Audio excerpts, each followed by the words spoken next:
الحمد لله رب العالمين والصلاة والسلام على أشرف الأنبياء والمرسلين وعلى آله وأصحابه أجمعين۔ دوست و بزرگوں،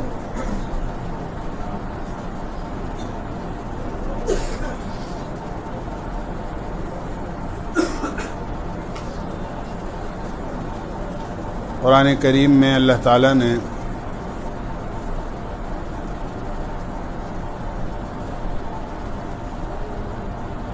حضور اکرم صلی اللہ علیہ وسلم کے معراج کے واقعے کو بھی بیان فرمایا ہے۔ اللہ کے نبی علیہ الصلاۃ والسلام جب اللہ کے بندوں کو اللہ کی طرف بلاتے تھے اور ایمان کی اور توحید کی دعوت پیش کرتے تھے تو دشمنان اسلام کی طرف سے آپ کو تکلیفیں پہنچائی جاتی تھی، آپ ان کو برداشت کرتے تھے، صبر فرمایا کرتے تھے، لیکن ان تمام تکلیف کا خاتمہ اس وقت ہو جاتا تھا جب آپ گھر تشریف لاتے تو حضرت خدیجہ رضی اللہ عنہا آپ کو تسلی دیتی اور باہر کسی قسم کی کوئی دقت پیش آتی تو آپ کے جو چچا تھے ابو طالب وہ آپ کی تکلیفوں کا دفاع کیا کرتے تھے، اور لوگ برملا آپ کو تکالیف پہنچانے میں کامیاب نہیں ہو سکتے تھے کہ وہ جانتے تھے کہ ابو طالب جو مکے کے سردار عبد المطلب کے بیٹے ہیں اور اللہ کے نبی علیہ الصلاۃ والسلام کے حقیقی چچا ہیں، ان کی وجہ سے ہم ان کو کوئی زیادہ تکلیف نہیں پہنچا سکیں گے۔ لیکن حالات ایسے بنے کہ صرف 3 دن کے فرق سے حضرت ابو طالب کا بھی انتقال ہو گیا اور حضرت خدیجہ کا بھی انتقال ہو گیا۔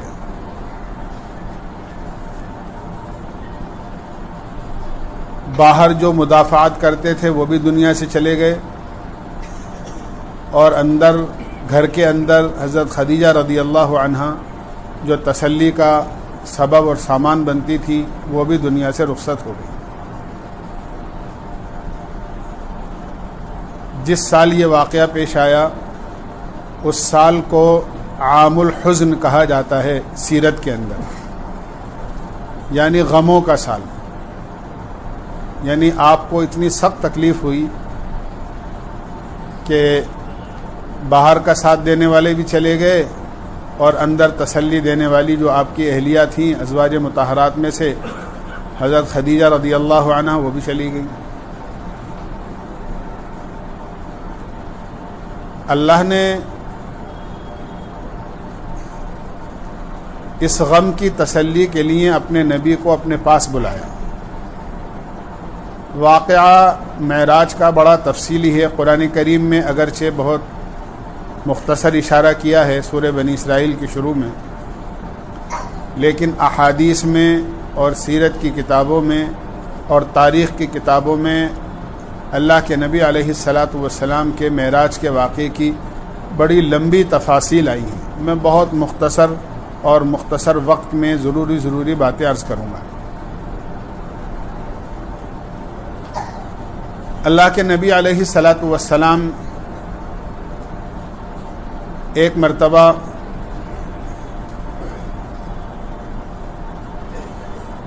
شام کی نماز سے فارغ ہو کر حضرت ام ہانی رضی اللہ عنہا جو آپ کی چچزاد بہن ابو طالب کی بیٹی تھی، آپ ان کے یہاں آرام کرنے کے لیے لیٹ چکے تھے کہ جبریل امین اللہ تعالیٰ کے حکم سے تشریف لائے، آپ کو آداب کی رعایت رکھتے ہوئے جگایا پیر دبا کر۔ اللہ کے نبی علیہ الصلاۃ والسلام نے دیکھا کوئی نظر نہیں آیا، دوبارہ آپ کو جگایا، تیبارہ آپ کو جگایا، آپ نے دیکھا کہ جبریل ہیں، آپ کو ان کے گھر سے مکہ مکرمہ لایا گیا اور اللہ کے نبی علیہ الصلاۃ والسلام کا سینہ مبارک کھول کر آپ کے قلب اطہر کو زمزم کے پانی سے دھویا گیا، اور جبریل امین اللہ کے یہاں سے جو انوارات لے کر آئے تھے وہ اس میں بھر دیے گئے، کیونکہ یہ سفر آسمانوں کا سفر تھا، کوئی معمولی سفر نہیں تھا۔ بیت اللہ سے، مسجد حرام سے آپ کو بیت المقدس لایا گیا، اور براہ راست نہیں بلکہ راستے میں کئی جگہ روک کر لایا گیا۔ ایک جگہ آپ کو روک کر کہا گیا کہ آپ 2 رکعت نماز پڑھ لیں، آپ نے 2 رکعت نماز پڑھی۔ آپ نے پوچھا یہ کون سی جگہ ہے؟ جبریل امین نے کہا کہ یہ وہ جگہ ہے جہاں آپ کو چند مہینوں کے بعد ہجرت فرما کر آنا ہے، جس کو یثرب کہا جاتا ہے۔ پھر چلے اور ایک جگہ روکا اور روک کر کہا آپ یہاں 2 رکعت نماز پڑھیں۔ اللہ کے نبی علیہ السلام نے 2 رکعت نماز پڑھی۔ پوچھا یہ کون سی جگہ ہے؟ کہ یہ طور سینہ ہے، یہ وہ مقام ہیں جہاں پر موسیٰ علیہ الصلاۃ والسلام نے اللہ سے باتیں کی تھیں۔ پھر آپ کو ایک جگہ روکا گیا اور آپ سے کہا 2 رکعت نماز پڑھیے، آپ نے 2 رکعت نماز پڑھی۔ پوچھا یہ کون سی جگہ ہے؟ فرمایا یہ بیت لحم ہے، حضرت عیسیٰ علیہ الصلاۃ والسلام کی پیدائش کی جگہ ہے۔ یہاں تک کہ آپ بیت المقدس پہنچ گئے، سارے انبیاء علیہم الصلاۃ والسلام وہاں موجود تھے، آپ نے سب کی امامت فرمائی، اسی لیے آپ کو امام الانبیاء کہا جاتا ہے کہ آپ سارے نبیوں کے امام ہیں۔ اس کے بعد وہاں سے آپ کو آسمانوں پر لے جایا گیا،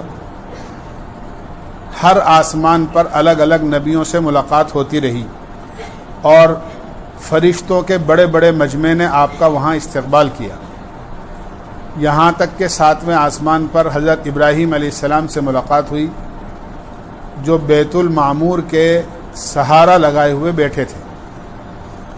بیت المعمور فرشتوں کا کعبہ ہے، جو مکہ مکرمہ میں بیت اللہ بنا ہوا ہے، اس کے بالکل سیدھ میں 7ویں آسمان پر بیت المعمور ہے۔ 70,000 فرشتے روزانہ اس کا طواف کرتے ہیں، جو ایک مرتبہ طواف کر لیتا ہے زندگی میں دوبارہ اس کا نمبر نہیں آتا۔ اسی لیے اللہ تعالیٰ نے اپنے فرشتوں کے بارے میں فرمایا ہے وَمَا يَعْلَمُ جُنُودَ رَبِّكَ إِلَّا هُ، اللہ ہی جانتا ہے اللہ کے لشکروں کی تعداد کتنی ہے، فرشتے کتنے ہیں، یہ صرف اللہ ہی جانتا ہے۔ اس کے بعد اللہ کے نبی علیہ الصلاۃ والسلام سدرۃ المنتہا پر پہنچے۔ سدرۃ المنتہا پر پہنچنے کے بعد اللہ کے نبی علیہ الصلاۃ والسلام نے ایک عجیب منظر دیکھا۔ ایک درخت ہے اور اس کی جڑ 6 آسمان پر ہے، اور 7ویں آسمان کے اوپر اس کی شاخیں ہیں، عجیب الخلقت اس کے پتے ہیں، ہر پتے پر فرشتہ ہے، اور وہ فرشتہ اللہ کی تسبیح میں مشغول ہے۔ آپ نے دیکھا کہ اس کی جڑ سے نہریں نکلی ہوئی ہیں۔ ایک نہر پر آپ کا گزر ہوا، آپ نے پوچھا جبریل یہ کیسی نہر ہے؟ آپ سے کہا گیا کہ یہ نہر کوثر ہے جو اللہ تعالیٰ نے آپ کو عطا فرمائی ہے، جس کا اعلان اللہ تعالیٰ نے قرآن کریم میں فرمایا ہے انا اعطیناک الکوثر، ہم نے آپ کو نہر کوثر عطا کی ہے۔ آپ نے دیکھا کہ اس کا پانی شہد سے زیادہ میٹھا ہے، دودھ سے زیادہ سفید ہے، مشک سے زیادہ خوشبودار ہے، اور برف سے زیادہ ٹھنڈا ہے، اور سونے چاندی کے آب خورے اور زبرجد اور زمرد کے آب خورے اس کے اندر پینے کے لیے رکھے ہوئے ہیں۔ سدرۃ المنتہا پر جا کر جبریل امین نے آپ سے کہہ دیا کہ یہاں سے آگے میں نہیں بڑھ سکتا، بال برابر بھی یہاں سے آگے بڑھوں گا تو اللہ کی تجلی مجھے جلا کر خاک کر دے۔ اللہ کے نبی علیہ الصلاۃ والسلام تنہ تنہا آگے تشریف لے گئے۔ اللہ کے نبی علیہ الصلاۃ والسلام اکیلے تھے، آپ کو تنہائی کی وجہ سے بڑی وحشت تھی اور دہشت تھی، اس لیے کہ آپ کی تشریف آوری ایک بڑے دربار میں ہونے والی تھی، اللہ کے یہاں ہونے والی تھی۔ اچانک اللہ کے نبی علیہ الصلاۃ والسلام نے آواز سنی، اور وہ آواز حضرت ابو بکر صدیق رضی اللہ عنہ کی تھی، اور آپ سے کہا گیا قف یا محمد فإن ربک یصلی، اے محمد صلی اللہ علیہ وسلم ٹھہر جائیے، آپ کا رب نماز پڑھ رہا ہے۔ لیکن جو دہشت تھی، جو وحشت تھی اکیلے ہونے کی وجہ سے، حضرت ابو بکر صدیق رضی اللہ عنہ کی آواز سن کر وہ دہشت ختم ہو گئی۔ اس کے بعد اللہ تعالیٰ نے اپنے نبی کو اپنے قریب کیا، اور قریب کر کے سارے پردے ہٹا کر براہ راست اللہ تعالیٰ نے جناب رسول اللہ صلی اللہ علیہ وسلم سے گفتگو فرمائی۔ جو قرب اللہ تعالیٰ نے اپنے نبی کو معراج کی رات میں عطا فرمایا، روایتوں کے مضمون کے مطابق نہ کسی نبی کو اتنا قرب کبھی عطا ہوا، اور نہ کسی فرشتے کو اللہ تعالیٰ نے وہ قرب عطا کیا جو اپنے محبوب کو عطا کیا۔ علماء نے لکھا ہے کہ اس رات میں اللہ تعالیٰ نے جناب رسول اللہ صلی اللہ علیہ وسلم سے 50,000 باتیں کی ہیں، 50,000 باتیں۔ بلکہ ہم تو، میں کئی دفعہ عرض کرتا رہتا ہوں کہ اور کچھ نہیں تو کم سے کم نماز ہی ترجمے کے ساتھ ہمیں یاد کرنا چاہیے اور سمجھنا چاہیے کہ نماز کتنی بڑی دولت ہے۔ یہ جو التحیات ہے جو ہم لوگ قاعدے کے اندر پڑھتے ہیں، چاہے پہلا قاعدہ ہو یا دوسرا قاعدہ ہو، یہ وہ گفتگو ہے جو اللہ تعالیٰ نے اپنے نبی سے معراج کی رات میں کی ہے۔ اللہ نے وہ گفتگو ہمیں نماز میں دے دی اور عطا فرمائی۔ جہاں اور باتیں ہوئیں اللہ تعالیٰ کی اپنے نبی سے، وہاں جناب رسول اللہ صلی اللہ علیہ وسلم نے اللہ تعالیٰ سے فرمایا التحیات للہ والصلوات والطیبات۔ کیا مطلب؟ یعنی اپنے رب کی تعریف میں اللہ تعالیٰ کے جناب رسول اللہ صلی اللہ علیہ وسلم نے 3 باتیں پیش کی۔ التحیات للہ، تمام قولی عبادتیں اور تعریفیں اللہ ہی کے لیے ہیں، یعنی زبان سے اللہ کی جتنی تعریف، بڑائی، کبریائی، تحمید، تکبیر، تقدیس، اللہ کی جو تعریف اللہ کے نبی علیہ الصلاۃ والسلام نے زندگی میں فرمائی تھی، فرمایا کہ اے اللہ، میں نے جو کچھ زبان سے تیری تعریف میں، تیری بڑائی میں، تیری پاکی میں بیان کیا ہے، وہ سب تیری رضا کے لیے کیا ہے۔ اور پھر والصلوات، جتنی بدنی عبادتیں ہیں وہ سب بھی تیری رضا کے لیے ہیں۔ نماز بدنی عبادت ہے، روزہ بدنی عبادت ہے، آپ نے دین کے لیے جتنی مشقتیں، تکلیفیں اٹھائی ہیں وہ سب بدنی تکالیف اور عبادتیں ہیں۔ تو زبانی عبادتیں اے اللہ تیرے لیے ہیں، اور میری جسمانی عملی عبادتیں سب تیرے لیے ہیں۔ والطیبات، طیبات سے مراد ساری مالی عبادتیں، کہ جو کچھ میں نے زندگی میں سخاوت کی، صدقہ اور خیرات کیا، تیرے نام پر خرچ کیا، جو کچھ میں نے مال تیرے نام پر لگایا ہے وہ سب تیرے لیے ہیں۔ تو زبانی عبادت، عملی عبادت، بدنی عبادت اور مالی عبادت، ساری عبادتوں کو یعنی تینوں چیزوں کو اللہ کے لیے پیش کیا اور اللہ تعالیٰ کی ان الفاظ میں تعریف فرمائی۔ جب اللہ کے نبی نے 3 چیزیں تعریف میں اللہ کے جناب میں پیش کی، تو اللہ تعالیٰ نے بھی 3 چیزوں سے جواب دیا اپنے نبی کو۔ السلام علیک ایھا النبی، اے نبی آپ پر سلامتی ہو، آپ پر سلام ہو۔ ورحمت اللہ، اور اللہ کی رحمت ہو۔ وبرکاتہ، اور اللہ کی برکتیں ہوں۔ جب 3 چیزیں پیش کی تو اللہ نے تینوں چیزوں کے جواب میں 3 چیزیں پیش کی اور کہا آپ پر سلام ہو، آپ پر رحمتیں ہوں اور آپ پر برکتیں ہوں۔ جب اللہ کے نبی علیہ الصلاۃ والسلام نے دیکھا کہ میں نے اللہ کی تعریف میں کچھ کلمات اپنی زبانی اور عملی اور اپنی مالی عبادتیں پیش کی، اور اللہ تعالیٰ اس وقت میں جلال میں ہیں اور جمال میں ہیں اور اللہ تعالیٰ رحمت اور برکت نازل فرما رہے ہیں، تو اس معراج کی رات میں اللہ کے نبی کو اللہ کے قریب رہتے ہوئے اپنی امت یاد آ گئی، ہم اور آپ یاد آ گئے، اور اللہ کے نبی علیہ الصلاۃ والسلام نے اس سلام میں، اس برکتوں اور رحمتوں میں ہمیں شامل فرما لیا اور یوں کہا السلام علینا وعلی عباد اللہ الصالحین، اے اللہ ہم پر تو سلام ہو ہی، لیکن آپ کے جو نیک بندے ہیں، جو آپ کے فرما بردار ہیں، جو آپ کے حکموں پر چلتے ہیں اور آپ کی نافرمانیوں سے بچتے ہیں، ان پر بھی سلام اور رحمتیں اور برکتیں ہوں۔ کتنی بڑی بات ہے کہ اللہ کے نبی معراج کی رات میں تنہائی میں خلوت میں اللہ سے باتیں کر رہے ہیں، اور آپ کو ہم اور آپ جیسے لوگ یاد آ گئے، اور اللہ کے نبی علیہ الصلاۃ والسلام نے اپنی امت کو یاد کر اپنی امت کو پر بھی سلام بھیج دیا، اور اللہ کی رحمتیں اور برکتوں میں اللہ کے نبی علیہ الصلاۃ والسلام نے اپنی امت کو بھی شامل کر دیا۔ جب یہ باتیں فرشتوں کو معلوم ہوئیں تو فرشتوں نے اس کے جواب میں کہا اشہد ان لا الہ الا اللہ و اشہد ان محمدً عبدہ و رسولہ۔ یہ جو گفتگو ہے، یہ جو پوری التحیات ہے، یہ التحیات اللہ تعالیٰ کے الفاظ، اللہ کے نبی کے الفاظ اور فرشتوں کے الفاظ ہیں جو معراج کی رات میں آسمانوں پر ہوئے تھے۔ ہمیں تو ان کی حقیقت کا ہی پتہ نہیں ہے۔ اگر آدمی کو اس کا استحضار ہو جائے تو آدمی ان الفاظ میں اور التحیات میں ڈوب کر رہ جائے۔ بہرحال اپنے نبی سے اللہ تعالیٰ نے باتیں کی، اور اس کے بعد جناب رسول اللہ صلی اللہ علیہ وسلم واپس ہوئے۔ جس طرح ایک خصوصی مہمان کو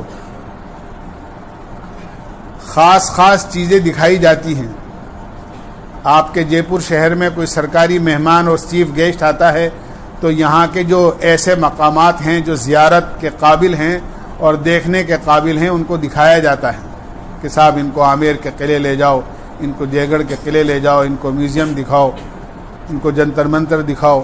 ایسے ہی اللہ کے نبی علیہ الصلاۃ والسلام کو آسمانوں کی سیر کرائی گئی، اس میں جنت بھی دکھائی گئی اور جہنم بھی دکھائی گئی۔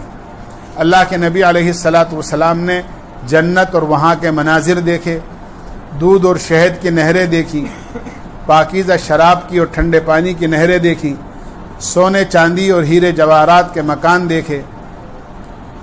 اللہ کے نبی علیہ الصلاۃ والسلام کا گزر ایک ایسے باغ پر ہوا کہ آپ دیکھتے ہیں کہ باغ کے پھل توڑے جا رہے ہیں اور وہاں کی کھیتی کاٹی جا رہی ہے، لیکن ابھی کھیتی پوری کٹ کے نہیں چکتی ہے اور پھل ٹوٹ کے نہیں چکتے ہیں کہ دوبارہ لگ جاتے ہیں۔ آپ نے جبریل امین سے پوچھا جبریل یہ کن لوگوں کے باغات ہیں اور کن لوگوں کی کھیتیاں ہیں؟ آپ سے کہا گیا اے اللہ کے نبی یہ آپ کے دین کو دنیا میں زندہ کرنے والے اور اس کی محنت کرنے والے لوگ ہیں، اللہ ان کے اجر و ثواب کو اسی طرح بڑھا دیتا ہے اور اس میں اس طرح اضافہ کر دیتا ہے جس طرح ان کی کھیتی اور باغات میں اضافہ ہو رہا ہے۔ اس طرح اور آپ نے دیکھے، جہنم بھی آپ نے دیکھی، وہاں کے عذابات بھی دیکھے۔ آپ نے ایک آدمی کو دیکھا کہ جس کا سر پتھر سے کچلا جا رہا ہے۔ آپ نے پوچھا اس کو کس جرم کی وجہ سے یہ عذاب دیا جا رہا ہے؟ اللہ کے نبی علیہ الصلاۃ والسلام سے کہا گیا کہ یہ آپ کی امت کا بے نمازی ہے۔ نماز کا درجہ اسلام میں ایسا تھا جیسے آدمی کے جسم میں سر کا درجہ ہوتا ہے۔ جب اس نے نماز ہی کو چھوڑ دیا تو آج اس کے سر ہی کو کچلا جا رہا ہے۔ جب اس نے اسلام کے سر کو چھوڑ دیا تو آج اس کے سر کو تکلیف پہنچائی جا رہی ہے۔ پتھر لڑک کر چلا جاتا ہے، سر واپس ٹھیک ہو جاتا ہے، پھر مارا جاتا ہے، یہ تکلیف دی جا رہی ہے۔ آپ نے فرمایا قیامت تک اس بے نمازی کو اسی طرح عذاب دیا جاتا رہے گا۔ اسی طرح آپ نے فرمایا کہ ہم اور آگے بڑھے، ہم نے دیکھا کچھ لوگوں کے لوہے کی قینچیوں سے کلے کترے جا رہے ہیں، ان کے ہونٹ کاٹے جا رہے ہیں۔ آپ نے پوچھا جبریل یہ کون لوگ ہیں؟ فرمایا گیا کہ یہ آپ کی امت میں جھوٹ بولنے والے لوگ ہیں، جن کے ساتھ جو جھوٹ بولتے تھے بات بات میں، ان کے ساتھ یہ عذاب کا معاملہ ہے اور قیامت تک ان کے ساتھ یہی ہوتا رہے۔ آپ نے دیکھا کہ ایک قوم ایسی ہے جن کے پیٹ رہائشی مکانوں کی طرح بڑے بڑے ہیں اور آئینے کی طرح اندر سے باہر، باہر کا اندر نظر آ رہا ہے، اور سانپ اور بچھو ان کے پیٹوں کے اندر ہیں جو انہیں نوچ رہے ہیں، جس کی وجہ سے انہیں سخت تکلیف ہو رہی ہے، وہ چلا رہے ہیں اور چیخ رہے ہیں۔ آپ نے جب پوچھا تو آپ کو بتایا گیا کہ یہ آپ کی امت کے سود خور لوگ ہیں، یہ سودی کاروبار کرنے والے لوگ ہیں۔ آپ فرماتے ہیں ہمارا گزر ایک نہر پر ہوا جس میں خون بھرا ہوا تھا، ایک آدمی درمیان میں کھڑا ہوا تھا، وہ جب نکلنا چاہتا تھا تو کنارے پر کھڑا ہوا آدمی اس کے پتھر مارتا تھا، جس کی وجہ سے وہ واپس بیچ میں چلا جاتا تھا، اور اس نہر سے انتہائی بدبو اور تعفن اٹھ رہا ہے، اور وہ سخت تکلیف میں ہے وہ شخص۔ آپ نے پوچھا یہ کون شخص ہے؟ آپ سے کہا گیا کہ یہ زانی ہیں، زنا کرنے والا آدمی۔ اسی طرح آپ نے دیکھا کہ کچھ مرد اور عورت ایسے ہیں جو ایک تندور کے اندر بالکل برہنہ جل رہے ہیں۔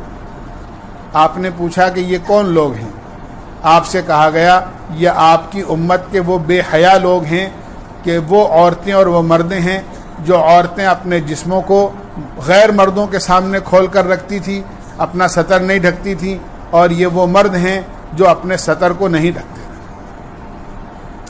آج سطر نہ ڈھکنے کی وجہ سے ان کو یہ عذاب دیا جا رہا ہے۔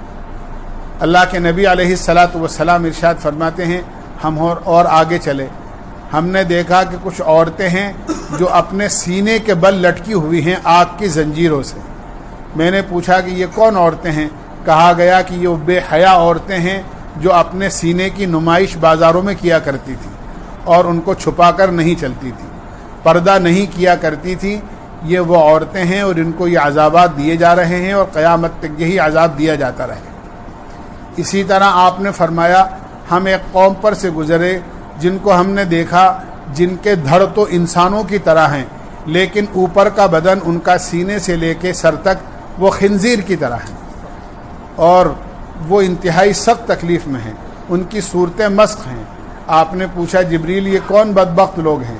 اللہ کے نبی سے کہا گیا اللہ کے نبی یہ آپ کی امت کے وہ لوگ ہیں جو جھوٹی گواہی دینے والے لوگ ہیں، جھوٹی گواہی دینے والے لوگ۔ اسی طرح اللہ کے نبی علیہ الصلاۃ والسلام نے دیکھا کہ کچھ لوگ ہیں مرد و عورت جن کے پاس اچھا گوشت بھی رکھا ہوا ہے، اچھا کھانا بھی رکھا ہوا ہے، اور بدبودار سڑا ہوا کھانا بھی رکھا ہوا ہے، اور فرشتے زبردست ان کے منہ میں، مردوں کے بھی منہ میں اور عورتوں کے بھی منہ میں سڑا ہوا بدبودار کھانا ٹھوس رہے ہیں، جس کی بدبو کی وجہ سے انہیں سخت تکلیف ہو رہی ہے، لیکن اچھے کھانے کی طرف وہ ہاتھ نہیں بڑھا پا رہے ہیں۔ آپ نے پوچھا جبریل یہ کون لوگ ہیں؟ اللہ کے نبی علیہ الصلاۃ والسلام سے کہا گیا اللہ کے نبی یہ آپ کی امت کے وہ مرد اور وہ عورتیں ہیں جو اپنی حلال بیویوں کو چھوڑ کر غیر عورتوں کی طرف متوجہ ہوا کرتے تھے، ان سے دل لگایا کرتے تھے، اور یہ وہ عورتیں ہیں جو اپنے حلال مردوں کو اور شوہروں کو چھوڑ کر غیر مردوں سے تعلق پیدا کیا کرتی تھی، کہ آج یہ اچھا کھانا ان کو نہیں کھلایا جا رہا بلکہ بدبودار اور سڑا ہوا کھانا کھلایا جا رہا ہے۔ کتنے تعجب کی بات ہے، یہ سخت عذاب ان لوگوں کے لیے ہیں جو مرد غیر عورتوں کی طرف اور جو عورتیں غیر مردوں کی طرف متوجہ دنیا میں رہتے ہیں۔ آج آپ دیکھیے عجیب حال ہے، ایک ہی بیڈ پر میاں بیوی کے لیے حلال ہے اور بیوی میاں کے لیے حلال ہے، دونوں ایک دوسرے کے لیے اپنی ہر طرح جائز خواہش پوری کر سکتے ہیں، لیکن بیوی کے ہاتھ میں الگ موبائل ہے، وہ غیر مردوں کو دیکھ کر لذت حاصل کر رہی ہے، شوہر کے ہاتھ میں الگ موبائل ہے، وہ غیر عورتوں کو دیکھ کر الگ لذت حاصل کر رہا ہے۔ یعنی ناجائز کام میں بیوی بھی لگی ہوئی ہے اور ناجائز کام میں مرد بھی لگا ہوا ہے، شوہر بھی لگا ہوا ہے، اور اللہ نے دونوں کو ایک دوسرے کے لیے حلال کیا ہے، لیکن نہ بیوی شوہر کی طرف نہ شوہر بیوی کی طرف متوجہ ہے، اور دونوں حرام کام میں لگے۔ فرمایا ایسے عورتوں کا اور ایسے مردوں کا عذاب آپ نے فرمایا کہ وہ ہے کہ ان کو سڑا ہوا کھانا زبردستی ان کے حلق میں ٹھوسا جائے۔ اس طرح اللہ کے نبی علیہ الصلاۃ والسلام نے بہت سارے عذابات دیکھے، اور دیکھنے کے بعد آپ جب واپس تشریف لائے تو امت کے لیے اللہ تعالیٰ نے تحفے کے طور پر نماز عطا فرمائی۔ 50 وقت کی نماز فرض ہوئی تھی۔ چھٹے آسمان پر حضرت موسیٰ علیہ الصلاۃ والسلام سے جب ملاقات ہوئی تو موسیٰ علیہ السلام نے عرض کیا کہ بنی اسرائیل پر 2 وقت کی نماز فرض تھی، وہی نہیں پڑھ سکتے تھے، آپ کی امت 50 وقت کی نماز کیسے پڑھے گی؟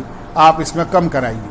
اللہ کے نبی جاتے رہے اور آتے رہے، 5 مرتبہ میں 45 نمازیں کم ہوئیں، 10 نمازیں کم ہوتی رہیں، اور پھر جب 5ویں مرتبہ تشریف لے گئے تو 5 نمازیں کم ہوئیں، اور یہ حکم فرما دیا گیا کہ اگر آپ کی امت نے 5 نمازیں بھی پڑھ لیں تو ہم نے تو 50 نمازیں فرض کی تھی، اگر 5 نمازیں بھی پڑھ لی تو ہم 50 نمازوں کا ثواب ان کو دیں گے۔ اور اللہ تعالیٰ کا یہ فیصلہ ہو گیا، من جاء بالحسنۃ فلہ 10 امثالھا، جو ایک نیکی کرے گا اس امت کا کوئی فرد، اللہ تعالیٰ اس کو ایک کے بدلے میں 10 نیکی عطا فرمائیں گے۔ لہذا ایک نماز 10 نمازوں کے برابر، تو 5 نمازیں 50 نمازوں کے برابر ہو جائیں۔ اللہ کے نبی علیہ السلام اللہ تعالیٰ کے دربار میں لوٹ لوٹ کر 5 مرتبہ تشریف لے گئے۔ اللہ تعالیٰ چاہتے تو ایک ہی مرتبہ میں یا تو 5 نمازیں فرض کر دیتے، یا ایک ہی مرتبہ میں 45 نمازیں کم کر کے 5 رکھ دیتے، لیکن اللہ کے نبی 5 مرتبہ تشریف لے گئے۔ بار بار اپنے محبوب کا اپنے دربار میں آنا اللہ کو پسند آیا، جس طرح معراج کی رات میں اپنے نبی کا بار بار دربار میں آنا اللہ کو پسند تھا، ایسے ہی اپنے بندوں کا اللہ کو اپنے گھر میں 5 مرتبہ آنا پسند ہے۔ اس لیے 5 مرتبہ اذان دلوا کر اپنے بندوں کو اپنے گھر میں اللہ نے بلایا ہے۔ یہ اللہ تعالیٰ کے محبت کی علامت ہے کہ اللہ اپنے بندوں کو 5 مرتبہ اپنے گھر میں بلاتے ہیں۔ اللہ کے نبی علیہ السلام کو جس طرح معراج ہوئی اور آپ آسمانوں پر تشریف لے گئے، اور وہاں پر اللہ کے نبی علیہ السلام نے اللہ سے باتیں کری، نماز کو بھی مومن کی معراج قرار دیا ہے۔ الصلاۃ معراج المومنین، کہ نماز جو ہے وہ مومن کی معراج ہے۔ جس طرح اللہ کے نبی دنیا سے نکل کر آسمان پر تشریف لے گئے، یہ نمازی بھی گویا کہ دنیا سے نکل کر ہماتن اللہ کی طرف متوجہ ہو جاتا ہے۔ اسی لیے علماء نے لکھا ہے، دل سے دنیا کو نکالنے کا نام ایمان ہے، کہ آدمی اپنے دل سے دنیا کو بالکل نکال دے اور اللہ کے رسول کی محبت ہی خالی دل میں ہو۔ یہ ایمان کی حقیقت ہے۔ اپنے دل سے دنیا کو نکال دینے کا نام ایمان کی حقیقت ہے، اور اپنے آپ کو دنیا سے نکال کر 100% اللہ کی طرف متوجہ کرنے کا نام نماز ہے، کہ آدمی ہر کام میں اللہ تعالیٰ کے حکم کا تابع نماز میں ہو جاتا ہے۔ جب نماز کی نیت باندھتا ہے تو نہ اپنی مرضی سے دیکھ سکتا، نہ اپنی مرضی سے بول سکتا، نہ اپنی مرضی سے چل سکتا، کوئی کام اپنی مرضی سے نہیں کر سکتا، ہر کام میں اللہ کے حکم کا تابع ہوتا ہے، گویا دنیا سے نکل کر یہ اللہ کے دربار میں پہنچ گیا ہے۔ بہرحال یہ معراج کا واقعہ اللہ کے نبی کا پیش آیا، آپ دنیا میں واپس تشریف لائے، اور اللہ کے نبی نے جب دوسروں سے اور غیروں کے سامنے اس کا تذکرہ کیا تو لوگوں نے اور جھٹلایا۔ حضرت ابو بکر صدیق کو جب کہا گیا، آپ نے سب سے پہلے کہا، جب نبی یہ بات کہہ رہے ہیں تو بالکل سچ اور حق ہے، اس میں ذرہ برابر کوئی شک نہیں ہے، کہ آپ آسمانوں پر تشریف لے گئے، جنت و جہنم کو دیکھا، اللہ سے باتیں کریں، فرشتوں سے اور نبیوں سے آسمانوں میں ملاقات ہوئی، بیت المقدس میں اللہ کے نبی علیہ السلام نے سارے نبیوں کی امامت کری۔ یہ سارے واقعات مشرکین مکہ نے تو جھٹلائے، لیکن ایمان والوں نے ہر بات کی تصدیق کری، اور تصدیق کرنے والے سب سے پہلے اور سب سے بڑے ابو بکر صدیق رضی اللہ عنہ تھے۔ اس لیے اس دن کے بعد آپ خالی ابو بکر نہیں رہے، بلکہ ابو بکر صدیق ہو گئے، یعنی آپ کی بات کی سب سے پہلے تصدیق کرنے والے، مقام صدیقیت آپ کو حاصل ہو گیا۔ میں آخر میں بس ایک بات عرض کرتا ہوں، کیونکہ ہر واقعے میں نصیحت کی باتیں ہوتی ہیں۔ یاد رکھنا چاہیے کہ اللہ کے نبی علیہ السلام کی مثال پوری دنیا کے انسانوں کے درمیان میں ایسی ہے جیسے ایک آنکھوں والا ہوتا ہے نابینا لوگوں کے درمیان میں۔ آپ وہ شخصیت ہیں، آپ کی ذات وہ ہے جنہوں نے آسمان کی سیر کر کے جنت بھی دیکھی ہے، جہنم بھی دیکھی ہے۔ آپ آنکھوں والے ہیں، سب کچھ دیکھ کر آئے ہیں، اور وہاں دیکھ کر آ کر آپ نے اپنی امت کو ہر چیز کی خبر دی ہے۔ ہم نے کچھ نہیں دیکھا، پوری انسانیت نے کچھ نہیں دیکھا، ہم سب آپ کے مقابلے میں نابینا کی طرح ہیں۔ اس کہ ہر چیز ہمارے سامنے غیب کے اندر ہے، ہماری آنکھوں کے سامنے نہیں ہے، اور ہم جانتے ہیں اس بات کو کہ نابینا کی کامیابی اور منزل تک پہنچنے میں یہی چیز معاون بنتی ہے کہ نابینا آدمی اپنا ہاتھ آنکھوں والے کے ہاتھ میں دے دے، اس کا دامن پکڑ لے، اس کے پیچھے پیچھے اس کی انگلی پکڑ کر جس طرف وہ لے جا رہا ہے اس طرف چلا جائے تو نابینا آدمی منزل پہ پہنچ جائے گا۔ لیکن آنکھوں والے کا دامن چھوڑ کر، آنکھوں والے کا ہاتھ اور انگلی چھوڑ کر نابینا آدمی جب خود چلنا شروع کرتا ہے تو یاد رکھیے ٹھوکریں کھاتا ہے، گرتا ہے، راستہ بھٹک جاتا ہے، منزل پر نہیں پہنچ پاتا۔ اللہ کے نبی علیہ الصلاۃ والسلام پوری انسانیت اور قیامت تک کے آنے والے لوگوں کے درمیان ایسے ہیں جیسے آنکھوں والا، اور پوری انسانیت ایسی ہے جیسے نابینا۔ پوری انسانیت کی کامیابی اسی میں ہے کہ اللہ کے نبی علیہ الصلاۃ والسلام کے پیچھے پیچھے چلے، آپ کے تابعداری اختیار کرے، آپ کے نقش قدم پر چلے۔ اسی لیے آپ کے لائے ہوئے دین کے بارے میں قرآن کریم میں کہا ہے ان ھذا صراطی مستقیما فاتبعوہ ولا تتبعوا السبل فتفرق بکم عن سبیلی، یہ میرا راستہ بالکل سیدھا راستہ ہے، لہذا پیچھے پیچھے چلے آؤ، میرے نقش قدم پر چلے آؤ، اسی راستے کا اتباع کرو۔ اگر اس راستے کو چھوڑ کر تم کوئی اور راستہ اختیار کرو گے تو منزل پر نہیں پہنچ سکو گے، منزل سے بھٹک جاؤ گے۔ اس لیے یہ عبرت ہے، یہ واقعات جو آپ نے جہنم میں دیکھے، یہ جنت کی نعمتیں جو آپ نے دیکھیں، آدمی کو وہ عمل کرنا چاہیے جس سے آدمی کو جنت نصیب ہو جائے، اور آدمی کو ایسے برے کاموں سے بچنا چاہیے جن برے کاموں کے عذاب سے اللہ تعالی ہمیں اور پوری امت کو محفوظ کر دے۔ اللہ تعالی ہمیں عمل کی توفیق نصیب فرمائے۔ سبحان اللہ بحمدہ، سبحانک اللہم وبحمدک، ونشہد ان لا الہ الا انت۔